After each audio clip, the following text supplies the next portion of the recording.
well. Played it very, very, very well indeed.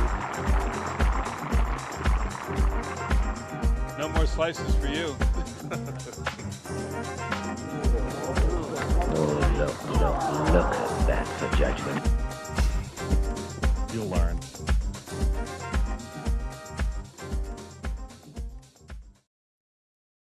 Right, episode 2 of Sliced, we did milestones. Episode 3, like all good podcasts, eventually you have to say sorry to somebody. It's not to Dustin Johnson for the comments made in episode 1, but it is to Justin Rose, who didn't really get a mention in last week's discussion of potential Ryder Cup candidates, Sam, and you totally overlooked him as well in Highest Bidder. So it was very, very harsh on a European Ryder Cup and English golf legend. Yeah, I mean, I've got so much time for Justin Rose, and I felt awful about it, if I'm honest. First, you've carried it with you, haven't you? You've carried it with you. I have. I really have. I've been thinking about it all week, really. Firstly, missing him out as the US Open winner, and I had money on him that time as well. So, I mean, completely unforgivable to forget that. And then, to not even mention him, not even a cursory mention as we went through our Ryder Cup picks. I feel bad, but the apologies there. Sorry, Justin, if you're listening. And that's the first of what will be 3 apologies, but we're going to spread them out a little bit. Number 3 comes later on, but number 2 is to Sepp Straka, who also didn't get a great deal of mention despite being a member of the victorious Ryder Cup side in Rome and more than playing his part. He didn't really get a mention. I can only deduce from that, Sam, that Tuesday, Wednesday last week, Sepp has got some downtime at PGA West. He's had his hair cut. And now he's ready to listen to episode 2 of Sliced. He's done so. He's felt slighted for not having been mentioned in that, and has put in a determined display to win his 3rd PGA Tour title. So at least there's been some good come of our disrespect for the best golfer in Austria. I think so. And if it softens the blow, Sepp, again, if you're just listening, I do think you've got the nicest swing on the planet. So, Oh, that's lovely. Yeah. Yeah, you've won back. And also, that's on top of, a lot of people say Adam Scott, and, I'm a real protagonist for people having a bit more of a unique viewpoint on this. So I'm saying Sepp.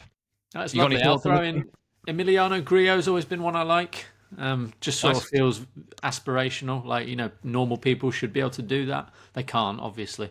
So yeah, that'll be up there. But yeah, Sepp Straka, nice action, nice player. And something else we'll come to later. 2 wins for Austrian golf last week. That can't have happened very often in the past. So maybe never. I know he's only a bit Austrian, but he's Austrian. So yeah, good week. Well done. Indeed. And I think that segues nicely into a review of the AMEX, which he won reasonably comfortably in the end. I mean, I think it was a 2-shot victory, but he managed to keep everyone at kind of at arm's length yesterday, and it was an impressive. He closed it out impressively. Yeah, really impressively. It was the first time he'd held the 54-hole lead. His John Deere Classic win came from behind. Everyone remembers, I think, everyone listening to this podcast anyway, remembers the weather and his final hole at the Honda Classic when, it started raining just as he'd finished and was a bit hard on Shane Lowry and maybe Daniel Berger in the group behind. But yeah, first time he'd held the lead, and I thought that the first hole was kind of a real statement of intent because he's hit his wedge to 15 feet, maybe 12 feet. The other 2 are closer, and he boxed his first. And although they both birdied the hole as well, that just was a sign of how hard he would be to shift. I mean, look, that's 3 PGA Tour titles are all of that sort of 2nd or 3rd tier, however many tiers you choose to have among PGA Tour events. The John Deere, the AMEX, and the Honda, they're not the biggest events around, but he's won them all in very different ways. And obviously has also been 2nd in a major and played a Ryder Cup, so he's becoming a seriously decorated golfer. And the fact that it was Charlie Hoffman and Jason Day, who's not as intimidating as he used to be, chasing him is kind of neither here nor there. He had a job to do, and he did it, and it meant that I could go to bed before the end, Sam. So although annoyed to have missed him, that's going to be something I say every time I don't miss. Although annoyed to have missed him, it was a good effort, and not a result I'll lose sleep over again. Yeah, I'm in the same camp. I mean, I think got to about 13th, 14th hole, and I was sort of thinking, he's probably won this now. And I think it takes either a tight finish or it's likely to be a tight finish, or it takes me to have money on the person who's leading for me to stay up into the early hours. And unfortunately, neither was the case. So So yeah, I missed the end, but yeah, no, it was an impressive performance by Sepp. Now, before we go into talk about the Dubai Desert Classic, of course, I wanted to give a little mention to TGL because I did stay up to the early hours to watch LAGC, my team, against Jupiter Lynx. Did they win? It was a drubbing, Ben. Oh, this was Tiger's Jupiter Lynx, and he got thrashed. Right, I do know what happened. Yeah, that's right. And yeah, it was very one-sided throughout. Kisner was poor. Ultimately, who'd have thought it? Bad golfer plays bad golf in front of a computer screen. Wow. Yeah, I mean, bad golfer might be a bit harsh, but I mean, he's won several times on it. But he's, I think probably even he would acknowledge he's past his prime. Tiger wasn't on vintage Tiger form. There were a few glimmers here and there, of course. Max, I think, played okay. He was probably the best kind of on the mic, as a lot of people would have predicted. He's sort of quite comfortable in that setting, so he was quite entertaining. But ultimately, I will say, I did enjoy it. And I think the things to call out, the reason I enjoyed it was, I think if you don't see it as kind of serious competitive golf, you just sort of see it as more an entertainment product, then I think you can kind of enjoy it. If you're not sort of expecting people to be, deeply competitive, and you do see a different side to the players, which I think is quite nice. But what I loved about it was it almost went back to those old days of Twitter, which I'm sure you remember, Ben, where it feels like everyone's watching this together and everyone's kind of, quipping about the stuff that's going on. And it felt alive for an hour or so of that kind of back and forth, and, everyone having their little jokes. So I enjoyed it. That's nice, isn't it? The halcyon days of Twitter. You didn't get called a TGL shill or anything like that, then you? I didn't.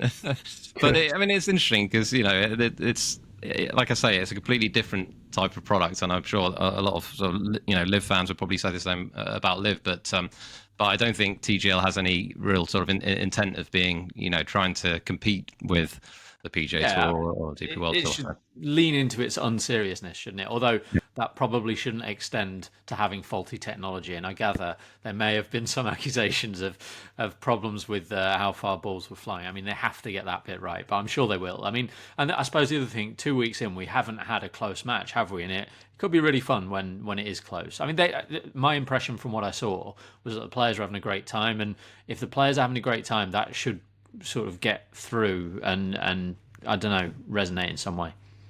Yeah, they're having a good time, and I think that's one of the things that makes it sort of different to normal golf. I mean, no one really looks like they're having that much fun, do they? In a standard 72-hole stroke play event. But so that was different, and you're right. But it does need a close match. I fear that this week won't be that close match, which is your team, the Bay, are back out again. Oh no, sorry, they're not. No, sorry, the Bay aren't out. This is wrong. I've got. Well, I was surprised when you said it. Yeah, I was very surprised. Of course, which because you've got your merch, I'm sure, ready and ready to watch. But, on the wall. Yeah. No, it's New York Golf Club, and they have benched the number 2 player in the world, Xander Schauffele, and he's been replaced by native New Yorker Cameron Young, off the back of missing the cut by 11 shots at the AMEX. So his mind was elsewhere, Sam. How can you focus on the AMEX? This is like punishing someone for playing poorly in the John Deere Classic when the Open's the following week. The eyes are on the bigger prize here. He's got a home game, partisan support. And if he plays well, I mean, surely that's his place in the side at Bethpage confirmed. Well, I mean, you'd assume so, wouldn't you? Anyway, but they are taking on Atlanta Drive, so it's going to be their first outing. And I haven't yet had a wager on any TGL match, but if I was to, then I think Atlanta Drive would be a reasonably safe bet here, because New York were looking pretty weak last time out, and with Xander benched, I think it could be a long night for them. It sounds like it. Now, I understand that Cam Young aside, there's not been a great deal of concern for who plays for which team here. But Atlanta Drive, I mean, is Sung Jae Im not invited? Because all I remember of when Sung Jae sort of emerged in his second season or third season, he was buying a house in Atlanta, Georgia. Surely that's HQ for Atlanta Drive GC. I mean, unfortunately, he's not on the TGL roster at all, so there will be no Sanjay. There is Justin Thomas who will be making his debut. I think he may have. No, has he got any Atlanta collections? I don't think he Well, does. he's from Alabama, isn't he? So, oh, that's right. Yeah. well, he's from Kentucky, but he played college in Alabama, which, as far as I understand American sports, that means your allegiance has very much gone to Alabama. Again, my understanding of this is not perfect, but I would have assumed Georgia would be, a fierce enemy of Justin Thomas throughout his college days and certainly, into his professional career as well. Well, I thought exactly the same about Kisner playing for Jupiter Lynx, a Florida-based team. He is, I believe, a Georgia Bulldog. So again, playing for a Florida team, does that not? I can't imagine that sits well with him. But maybe that's why he threw the match on Tuesday last week. I don't know. I think this is how my dad feels when he's presented with any form of technology. The world doesn't make sense anymore. It's not how it used to be. All the rules are gone. We'll get used to it, I suppose. But yeah, so presumably if my lot win when they next play, will remain second on goal difference behind whatever they're called that won last week. LAGC, yeah. Goal difference. Season-long rivalry has got off to a great start, hasn't it? It has. But, I fear we don't want to get too bogged down in TGL. I mean, much as I enjoy it, and I may not end up watching this week, because I can only so often do a 2 a.m. Finish. So, but let's move on to Dubai Desert Classic, which was it was a pretty exciting tournament. I watched a decent amount. I presume you were there from start to finish, Ben? Yes, I watched a lot this weekend, which was great. It's one of the best tournaments on the DP World Tour, isn't it? And I think now that the Farmers are sort of, this year even worse than usual, but the last few years the Farmers has sort of diminished slightly, to put it mildly.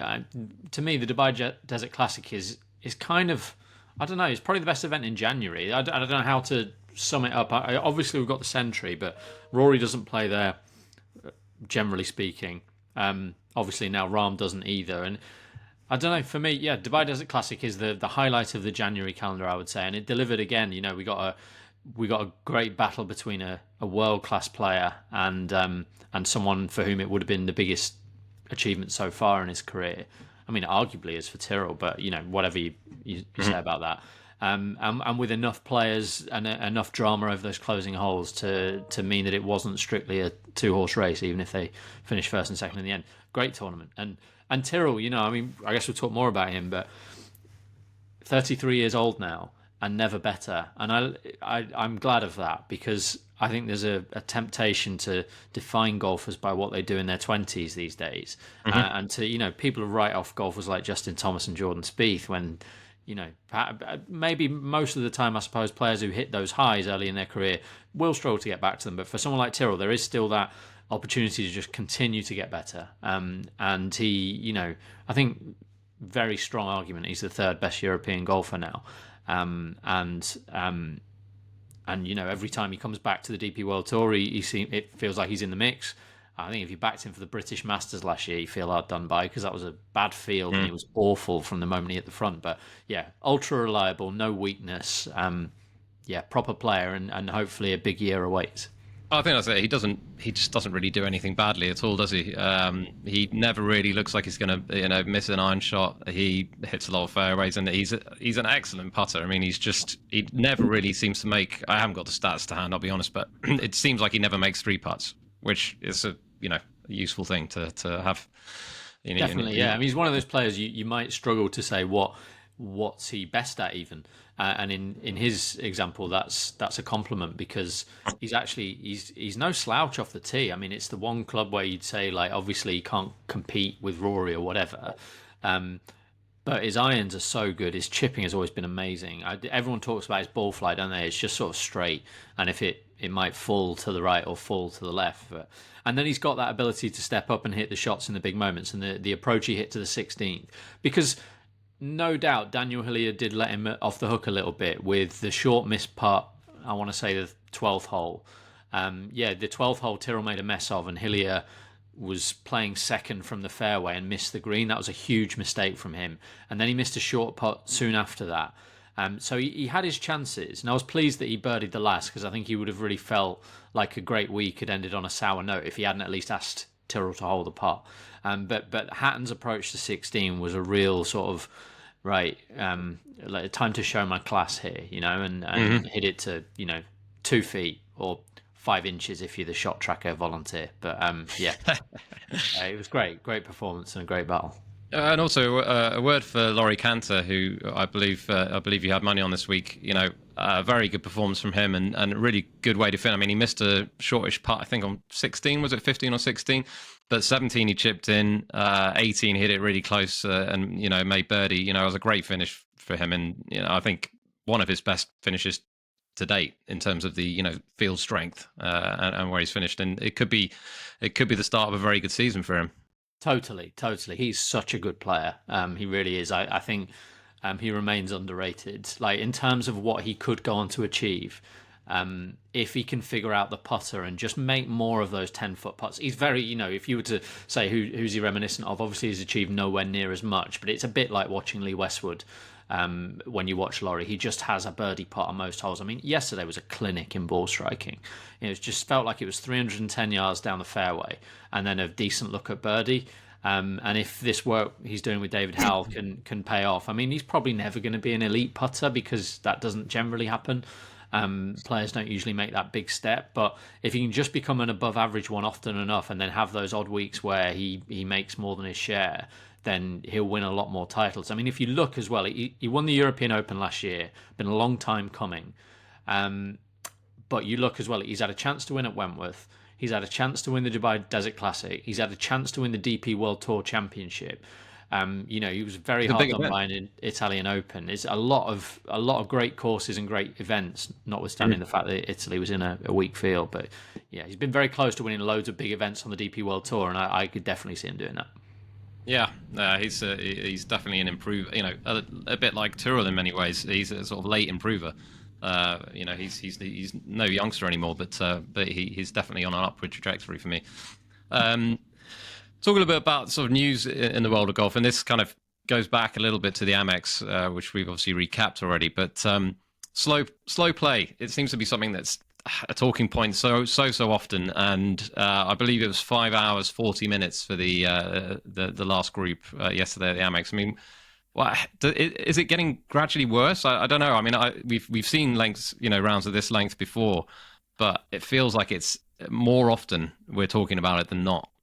It's appalling. I don't know if it is getting worse. I'm sure, you know, there'll be some numbers somewhere, and as ever, they can probably be presented in one of many ways. But I'm really sick of like hearing people make excuses for them. I mean, I suppose the argument is our anger should be directed towards the people in charge, right? They set the rules, they enforce the rules, and if they're not doing that, I mean, I know it's technically it's when you're on the clock, isn't it, that you begin to get that sort of 40 seconds if you're playing first or 50 seconds if you're playing second.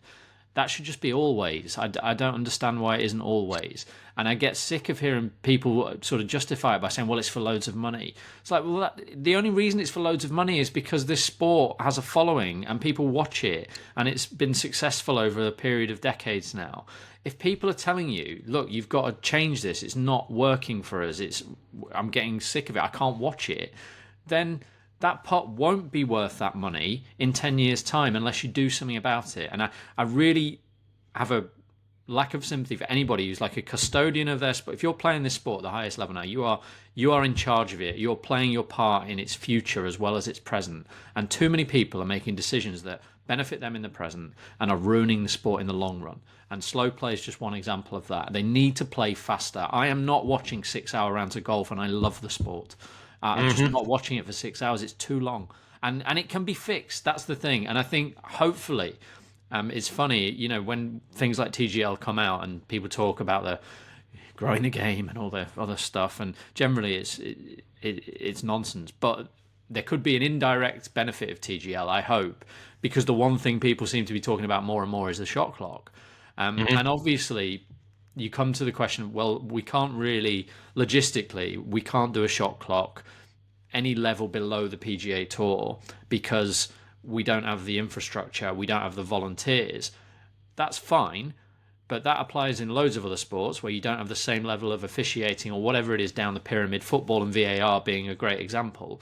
But I guarantee you, if you start enforcing a shot clock on the PGA Tour, it bleeds down because people know if I want to play on the PGA Tour, I've got to get my routine down to 40 seconds or whatever it may be. And the reason everybody plays slower and slower is because the opposite is happening. What's happening is amateurs are watching the TV and they're going, well, they play in 6 hours. I need to learn to slow down. And it's ludicrous. Every other sport is getting faster. It's rubbish, Sam. I can't tell you how angry I am about slow play. And I didn't even stay up and watch it. How did it work, incidentally, at the Shot Clock Masters, which I think was about 3 or 4 years ago on European Tour? How did they enforce that? I'll be honest, I don't remember really watching much of it. I'm pretty sure it was stroke penalties, wasn't it? But I'm pretty sure you might have got like one warning or something. But how was it kind of visible in sort of the players? How did they make it more enforceable than a normal event? They had a whopping great big clock behind them. Oh, right. So, I mean, they carry these scoreboards around. Just carry a clock. I don't care how they do it. They can do it, and that's the thing, right? Anyone who says they can't do it, they can do it. They're choosing not to do it. And they're choosing not to do it because presumably for the people in charge, it's not worth the hassle. I don't want to go and take on these mega rich golfers who are going to be angry and they're going to say this and that. And Patrick Cantlay is going to say, well, actually, I'm not that slow. I'm sorry. Supporters first, right? People are saying you're too slow. And as I said, hopefully, like you've got enough people. Unfortunately, the world number one has got this incredible quality to really not care about anything to the point that it's going to knock him off his stride. But you need people like Scotty Scheffler saying this is too slow. You need Tiger Woods saying it. You need Rory McIlroy saying it. And Rory's not a slow player at all.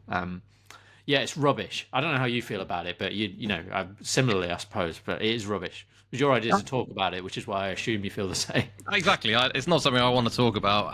And also, same as you. I mean, I would have quite liked to watch the end of the AMEX, but I'm not going to watch for 6 hours. It's going to take me into the early hours of the morning. If they manage to wrap up in 4 hours time, 4 hours from start to finish, then probably it's a midnight finish UK. So I would watch it.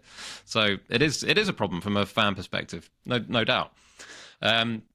To move on to another topic, the Genesis Invitational, which in a couple of weeks' time, obviously because of the wildfires in LA, is not going to be held at Riviera, which is obviously a great shame. It's a fantastic golf course, but I completely understand the decision. There have been several courses that have been discussed as being potentially stepping in as host. Strongly rumoured last night by Rick Gaiman to be at Torrey Pines, which will obviously mean 2 weeks of Torrey Pines in a row. What are your thoughts on this? Yeah, it's just one of those things, isn't it? There's no use moaning about it. I mean, we need some perspective here. Absolutely. And the bottom line is they had, to host a golf tournament, it's all very well saying, oh, this great course down the road. No, you need a golf course that is set up and ready to go. Shot link, leaderboards, grandstands, the rest of it. So the choices really were PGA West, which is not set up in quite the same way because they have the big field over 3 courses. I would like to see it actually, because I think the Pete Dye course to see the world's best play that would be quite fun. See if we get anybody doing William Mews, however many shots he took, it was fantastic. And 13, so that was how many? Sorry, 13 shots, I believe it was. Not too pretty good. Yeah, if you haven't seen that clip, do go and watch it.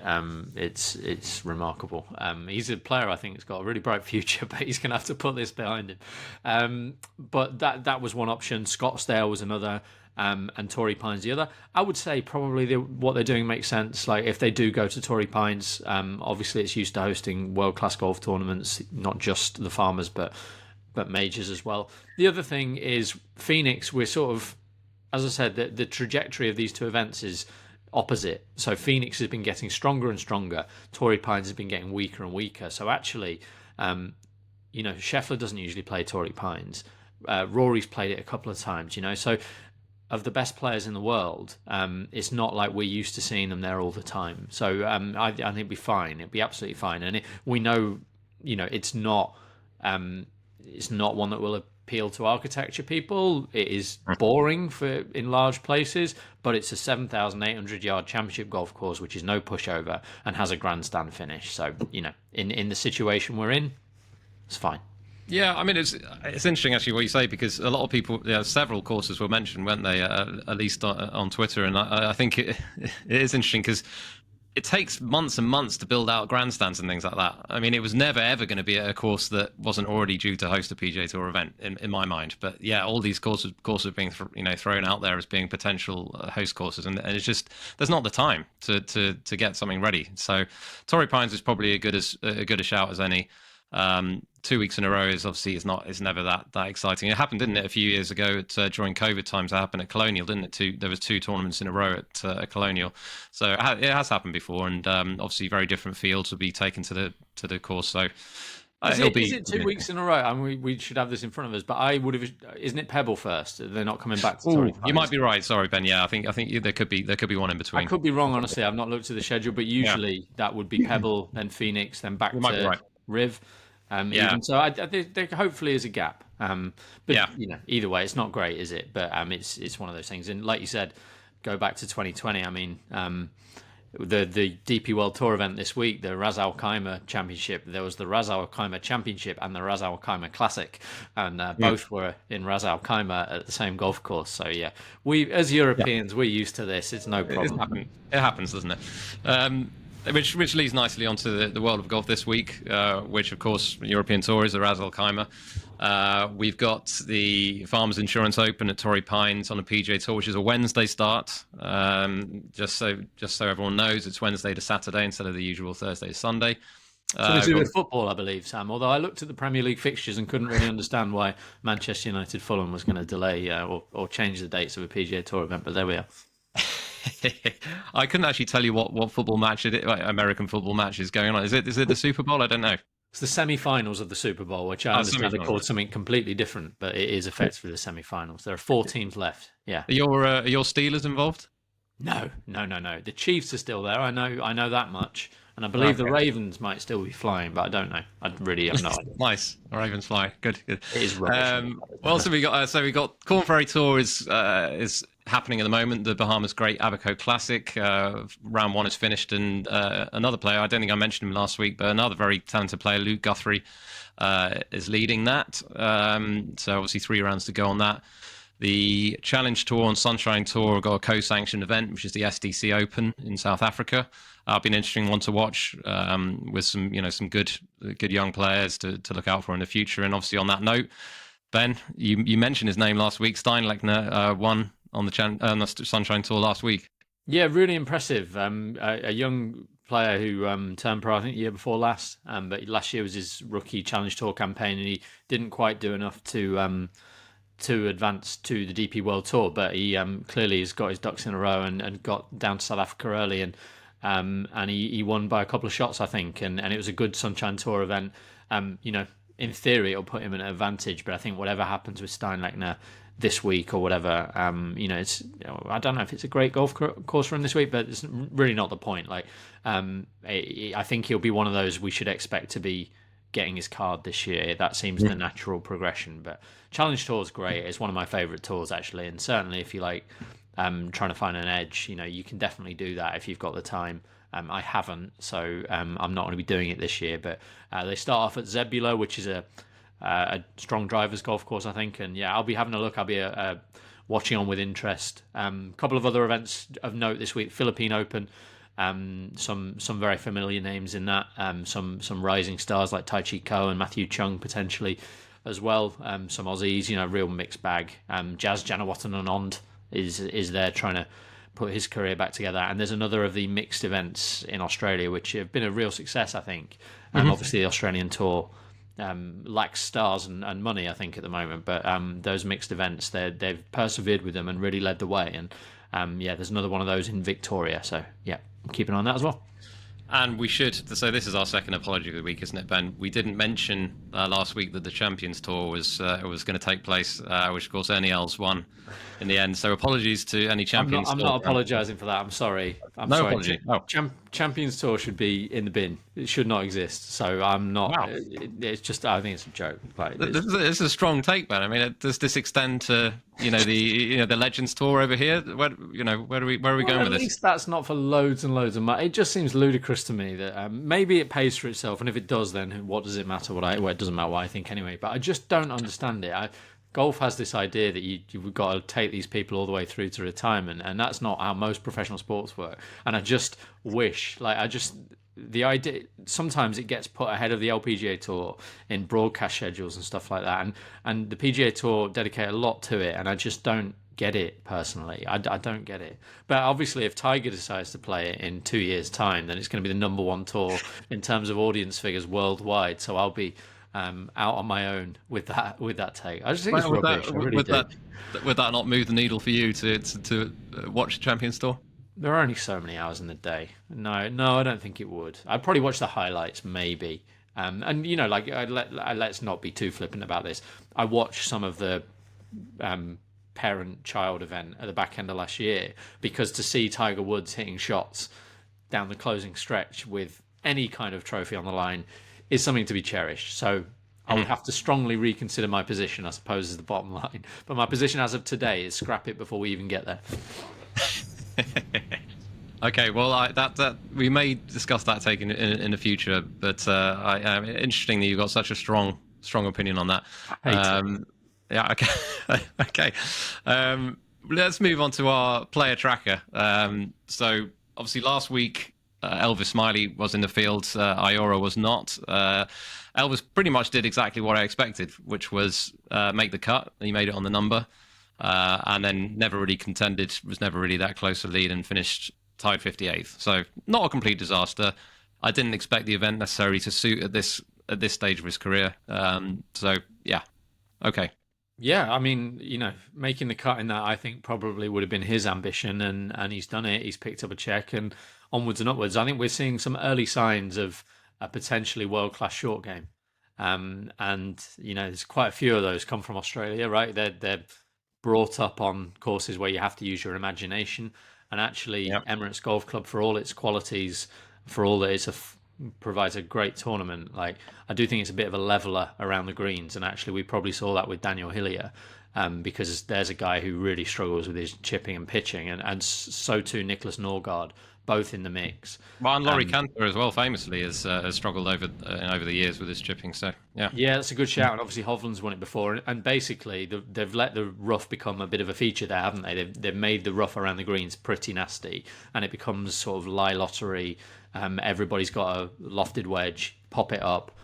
You know, basically the idea is if you don't short side yourself, your chips are going to be a lot easier. So in effect, the short game's undermined by the approach play. But when we go to courses, and there aren't that many of them, I suppose, but where we go to courses where that creativity and shot making can come to the fore, then I think Elvis will flourish, because I'm getting strong Brett Rumford vibes already, maybe even Cam Smith. So yeah, it was good. Yeah. Good week for him. Onwards and upwards, I would say. Yeah, absolutely. And moving on to Ayora, who obviously wasn't in the field, we have got something of note to mention here, which is that Ayora's coach actually responded to a little video clip I put up on Instagram of our first episode. Juan Ochoa is his name.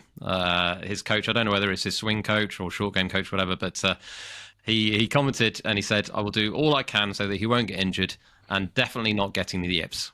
So there you go, you see. So that's guarding against the only two things that can stop him on his ascent to the very top of the game. Well, he didn't say that he didn't say that he definitely wasn't going to live. So you know, that's the other thing. Indeed. Well, he turned them down, didn't he? So yeah, he did. That's true. Partly why I'm all over him, to be honest with you. But yeah, it's funny, isn't it? Yeah, it's lovely when that sort of happens. But next week, that sort of thing happens. Next week, it'll be the Champions Tour commissioner having a go at me and issuing some sort of legal writ. So yeah, just focus on the good stuff. Loads of good stuff. Who was the Champions Tour commissioner? Do we know? No, of course not. I don't know. Chris DeMarco's dad? No clue. I shouldn't joke, obviously. It could be a very elderly man. But anyway, I don't know who it is. That's for sure. Actually, now you mentioned Chris DeMarco's dad, I did want to bring up an amusing story about Chris DeMarco's son. Right. This is a slightly tenuous link, but a good friend of mine, Chris, I remember having a decent amount of money on Chris DeMarco to win the Masters the year that he went very close, and obviously Tiger Woods won. The year we saw that incredible chip in on the 16th, and. He actually commented on one of Chris DeMarco's posts, just an innocent post, going skiing with his family. Chris DeMarco, this is, and my friend Chris responded to him and said, "How often do you think about how you threw away the Masters?" Oh wow! Which I thought was really not nice, But anyway, Chris DeMarco's son, Christian DeMarco, stepped in and said, "This guy isn't a real fan, Dad." Don't give him the time of day. So yeah, I thought it was an interesting one. It's quite nice to see his son stick up for his dad there. So yeah, that's what I want from my son one day. When someone, I get a tweet saying your tips are rubbish. Well, you're right, but he does make a good lasagna. So, do you actually make a good lasagna, Ben? No, actually, as soon as I said it, my wife makes lasagna. I make other stuff, but never mind. It's not scripted, you see. I should have worked on it. Yeah. Okay, so we're going to move on to fantasy picks now. So obviously we've got Khaimah Championship. I will mention before that our current leader after the first, there's only been one event so far in the fantasy land. Matt Phillips is the current leader. So he at the present moment in time will be enjoying a round of golf in Oxfordshire with myself and Ben. Have we started the vetting process? We need to start the vetting process at some run background checks and all sorts. Yes. Well, yeah. What handicap are you, Matt? Let us know. This thought. We should also mention. Sorry, this is our third apology, isn't it, Ben? You've done 4, but I refuse to apologise to the Champions Tour. So yeah, that's right. Yes. So we wanted to just apologise for the fact that we had the rules completely wrong. I'm actually going to blame Ben on this because I think you've played this game in the past, whereas this is my first season. And I had it on good authority that I could just pick whoever I like for the entire season. It turns out that's completely wrong. Ashley Wilkes, thank you for pointing this out. You can only use each player a maximum of 5 times. Yeah, I mean, that's all on me, isn't it? I think it might give you a little insight into how long I stayed with this game in previous seasons, because let me tell you, I did never reach the limit of 5 times per player. I mean, obviously, given the nature of the schedule and the fact that the best players on the DP World Tour, some of them play on Live, some of them play on the PGA Tour as well, you're going to be fine. You're going to have plenty of good players to choose from every week. But it is one of the key elements of the game, and I'd overlooked it. So I will apologise for that. Not only that, another sort of side effect of that was the fact that I had to play Elvis Smylie last week, whereas I wouldn't have had to play him had I known, because now I believe we're making it that we have to use up our 5 weeks for our player. Smylie in my case. You can do it whenever you like, yeah. You can do it whenever you like. So I've now got 4 weeks where I can use him, or I have to use him, and you've got all 5 weeks. Any 5 weeks that you can choose now. Making me feel bad now, but at least he made the cut and earned you some points. I did all right last week, I think. I didn't do brilliant. You did much better than me. Yeah, because I had both Waring and Rahm missed the cut, didn't they? I think all 6 of yours made it through. They did, yeah. I think 4 of them finished quite high up as well. So yeah, a solid week. But I can't remember who my captain was anyway. But Tyrrell was in my team. Laurie Cantor was in my team. Tom McKibben was in my team. So that's a good start. That's solid. We both had the winner at least. So that's good. Yeah, we did all right. Onwards and upwards. And 4 more goes with all of those players. Although I'm already, because I was playing before Christmas, those points don't count towards our league, which is quite a good mechanism. I think they're just good. The league starts when it starts, I believe. But before Christmas, I must have picked Torbjorn somehow, because it already says I've had him twice. Did he play before Christmas? I don't know how I've done that, but anyway, I've already used one of my players more than once. And so, who are we looking at? Who are we looking at this week? Talk us through your selections. Well, just a brief word, I guess, on the tournament. Ras Al Khaimah, the golf course Al Hamra, was one of those. This time last week, I was saying how important it was to drive the ball well, and I think that was borne out by the result. You've got people like Hillier, Cantor, McKibben, Norgard, basically a who's who of really good drivers up there, and obviously Tyrrell Hatton, as I said, is a better driver than we sometimes give him credit for. Al Hamra would have been one of those courses where previously, based on the fact that when they first went here, Nikolai Højgaard won and then Ryan Fox won, and there were 2 par 4s that they could drive, and one of them is 400 yards almost, so it's not like everyone can drive it. There are 4 par 5s. It's just one of those classic modern desert golf courses. It's pretty long, par 72. Driver unlocks loads of opportunities. And the other thing, whereas in Dubai the rough is thick and the fairways are really narrow in places, particularly on the front line, the back end of the front line, they're so hard to hit. Around here, we saw it when Nikolai won. If you miss the fairway, you're often in the waist area, and you can get a lie. There's not as much bad stuff as there is in Dubai. But that also leads itself to exceptionally low scoring, which we've seen.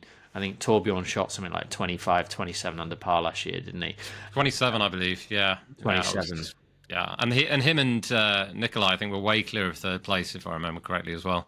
Right, okay. So we should give Torbjorn his credit for an outstanding performance. And when you think of Torbjorn, you think, well, approach, play, and putting, right? And so what I'm getting around to is I've previously sort of leaned heavily on drivers, and I still would. I definitely think if you can find the better drivers, then you're in a good spot. But the other thing I would say is it's probably more so than Dubai. It's really hard to not be a very good putter and keep up in this event. And Torbjorn's a great putter. Brilliant. Alex Bjork could have won it when Daniel Gavins did, and Daniel Gavins won it that week because of his putter. He held that long putt for like double bogey, didn't he, on 18 after hacking his way up 18. So I do think you probably looking at driving and putting. It would have been fantastic for Nicholas Norgard Muller, but he's gone to Torrey Pines, which is also fantastic for him. So we'll see how he gets on. Did you want my team? You do yours first. Okay, well, I'll go with mine first. I've probably got less rationale than yours, I suspect. So, I've started with Ryan Fox. Obviously, won here before, as you mentioned. Tied 10th in Dubai last week, which is great. I'm just a big fan of his generally. So yeah, just a sensible one there, I think. Keita Nakajima played very well last week. Obviously made an out, but we didn't see video of it, unfortunately. I can't believe that there's no video of it. I would have thought that they'd always have a camera on the 18th, but I don't know the practicalities of these things. But anyway, class player, and he was tied 4th last year. So again, just a sort of what seems like a current form, course form. Yeah, let's go for it. Neergaard played really well. Neergaard Peterson. Didn't he do well? Sorry to sound like either Bruce Forsyth or Bob Monkhouse. I can't remember which. But didn't he do well last week? Because he got off to a bad start. And I was almost going to message you and say, look, we said, didn't we, the Hero Cup had not gone well for him, the Team Cup. And hopefully it doesn't set him back. And he got off to a slow start, and then he was brilliant after that. So, yeah, well, it's a good effort, that. It shows a bit of mental fortitude. Really good. Yeah, tied 10th as well alongside Fox, and obviously there's the potential Danish link. We talked about Oddison and Højgaard for 1 and 2 last year. Can that continue? Possibly. I think he's obviously, we've both mentioned that we're sort of strong on his hopes generally, and a slightly weaker field obviously than last week. I suspect, I really expect him to go close. I'll be in the top 10. Matthew Jordan, someone we've talked about in the past. Again, he was top 20 here 2 years ago, despite a blowout 74 in round 3. He's someone who's getting better and better. I feel like he's going to win this year. So, yep. And then Hillier, purely because he was good last week, really, and he's got progressive course form here. 42nd 2 years ago, 23rd last year. So again, just seems like a sensible one to have on board. He's someone I think is a little bit underrated, really. I think he's a really, really good player. I know it's easy to say that after last week. Now I can say he's underrated, but I have been feeling that way for a year or so at least. So he was on my list for player tracker this year. I don't know if I said that in episode 1, but he was just one because he made about the last 12 cuts last year. Despite this obvious short game weakness, and it just looked like, because I nearly put him up last week, and I'd have been a bit annoyed if he won. But yeah, he just mashes the ball, doesn't he? So that's a good start. If he can figure out just to be okay at chipping, he'll be really good. Yeah, absolutely. And then my last one, which is a bit more of an outside shot, but not crazy outsider, is Ricardo Gouveia, who again is someone who just seems to be getting gradually better and better. I mean, he's been kind of between DP World Tour and Challenge Tour, hasn't he, really, over the last few years, but he feels like he's really found his place now. He was 23rd here last year. He opened with a 65, which is a very good round, obviously. Before Christmas, he was 3rd at the Genesis. Obviously, that's the one that Ben Ann won in the end. Kept his card, didn't it? So, I was thinking last week, he could have gone from keeping his card in Korea in the last event of the regular season to effectively keeping his card in event 1 of 2025. He didn't quite do enough in the end, but you only had to be 2nd or 3rd to do that. So, yeah, it's a great platform for him. Yeah, definitely. And he followed that up well as well, because he was then top 25 at the Australian PGA. And then obviously he was 14th last week in Dubai. So, it's not like he's, got his card and now he's sort of resting on his laurels and he's just, he's trying to cruise. He's really trying to earn it back, as soon as possible, and not have to put himself through that situation of needing to get it right at the end of the season. So yeah, those are my 6. Who you got, Ben? Who's your captain? My captain. I think I made Neergaard Peterson my captain in the end. Nice, solid skipper. So I've gone with Torbjorn Olesen, the favourite, easy winner last year, and I have tried to, where possible, blend a combination of good drivers who can pot well. Angel Ayora gets his first of 5 runouts for me. I think it's be a really good course for him. I think the market's onto him. Can we please just call him Angel, because he's definitely not called Angel. No, that's fair. Angel. Just sound like an idiot. But yeah, fine. Wait till I get to it. Next on my list is David Puig. David Puig. That do for you? Lovely. Puig. Yeah, Puig. I like it. Yeah. So I've gone 2 live golfers here: David Puig and Patrick Reed.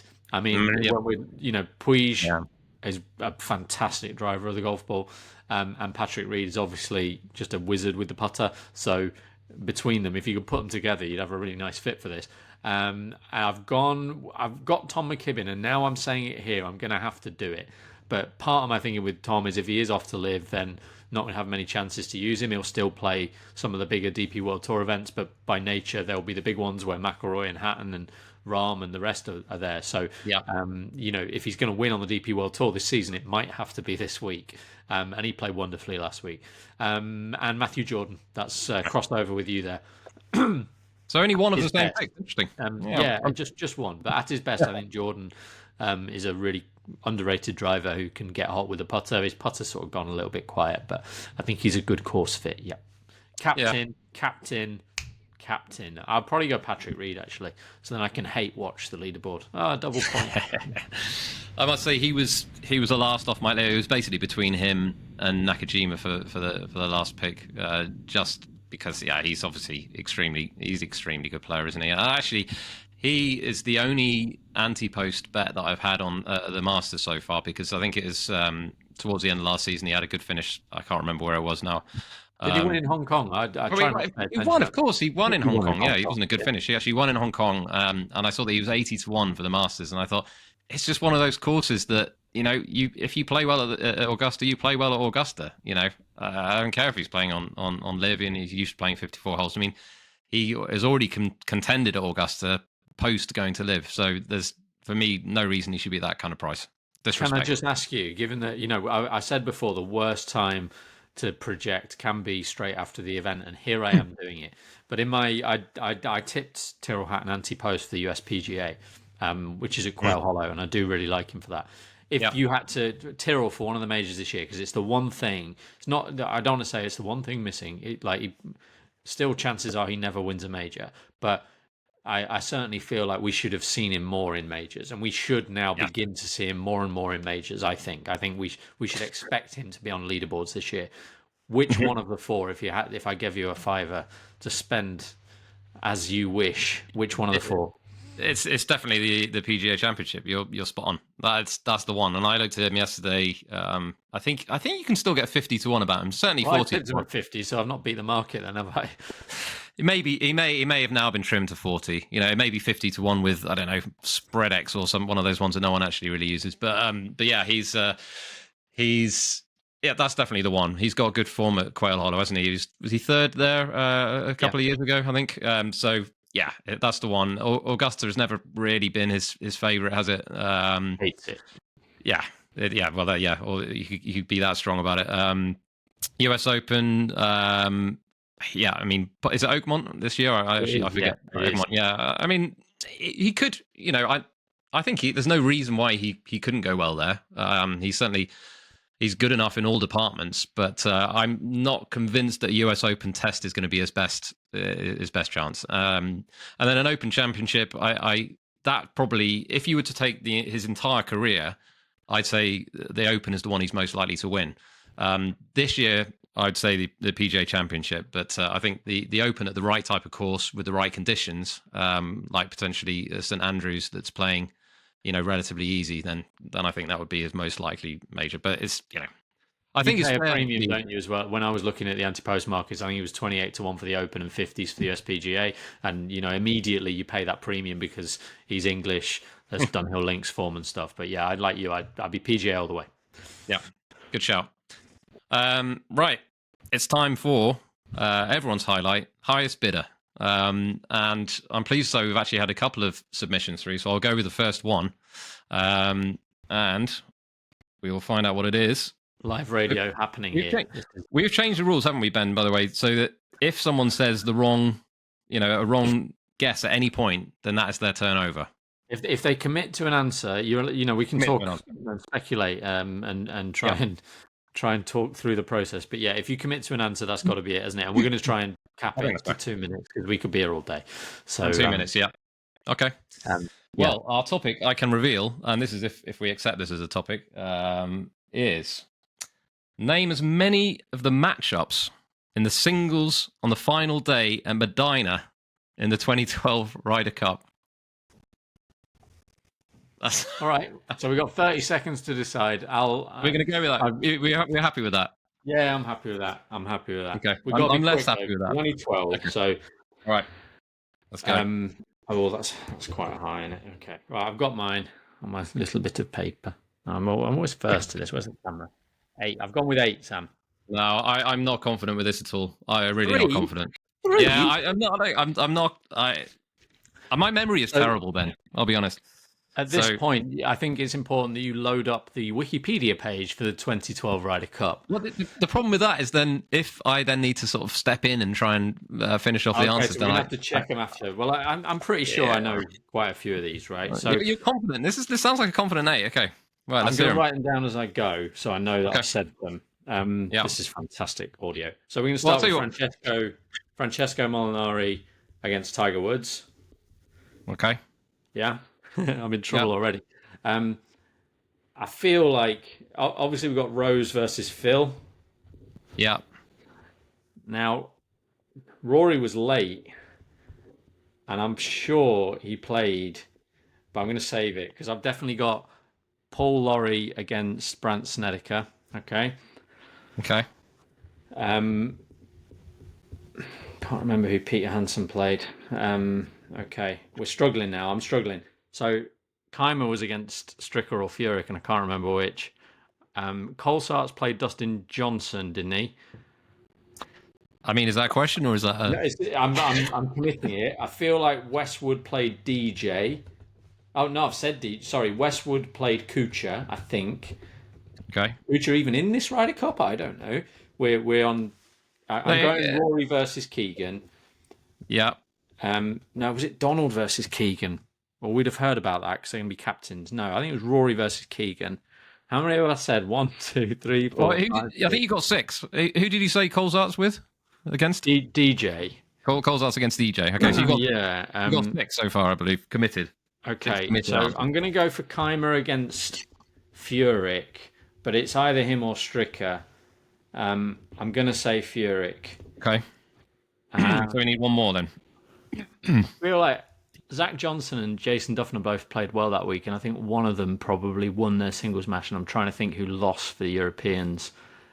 But I've named Rory, haven't I? I've named Donald. I've done Rose. I've done Khaimah. Sorry, I haven't got Donald written down. Who did you say Donald again? I've not named Donald. I don't know who Donald played. Maybe Ricky Fowler, but I don't know.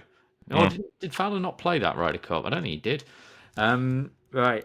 I've got to decide, haven't I? I've got to decide, and I just need to think. Right, so I've got McDowell left.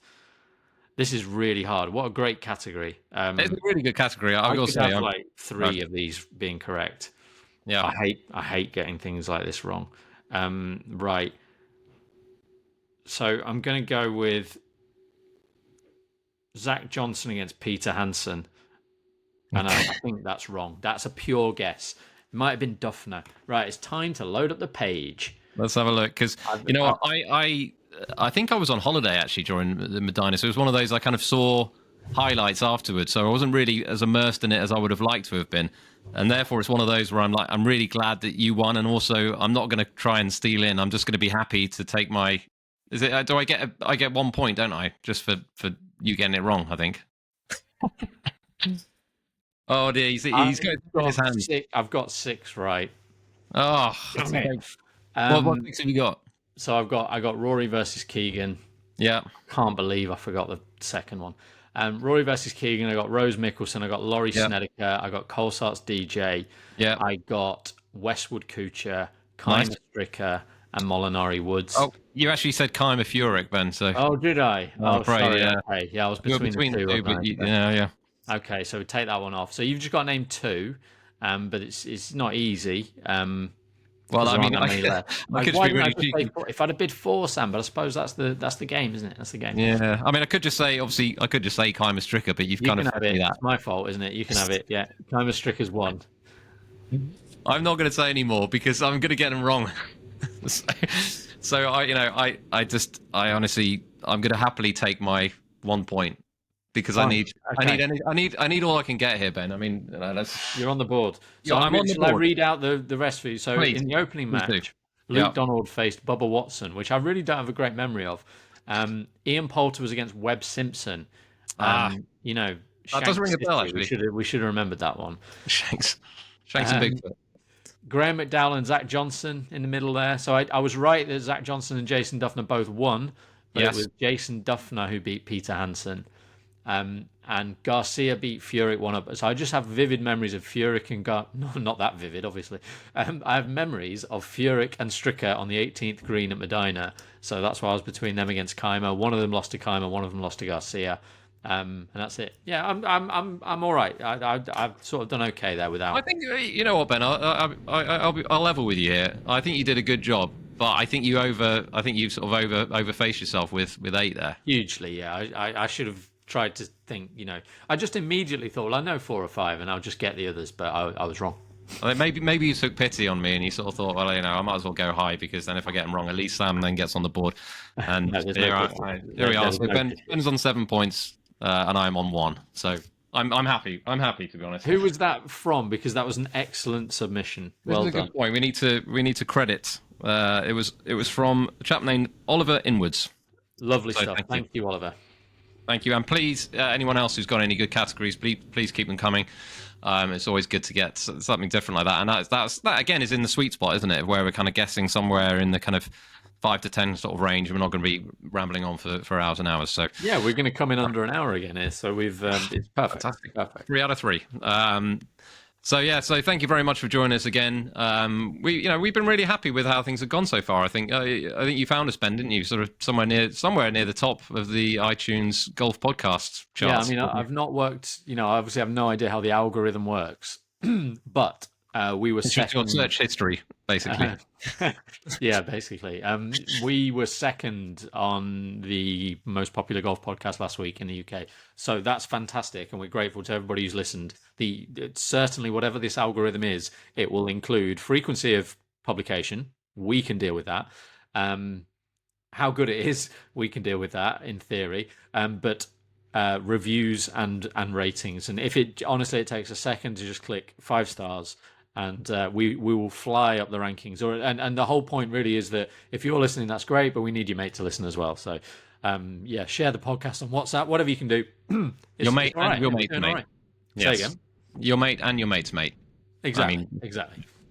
But we're very grateful, and thank you for listening again. We will be back, of course, next Monday, and thank you for joining us.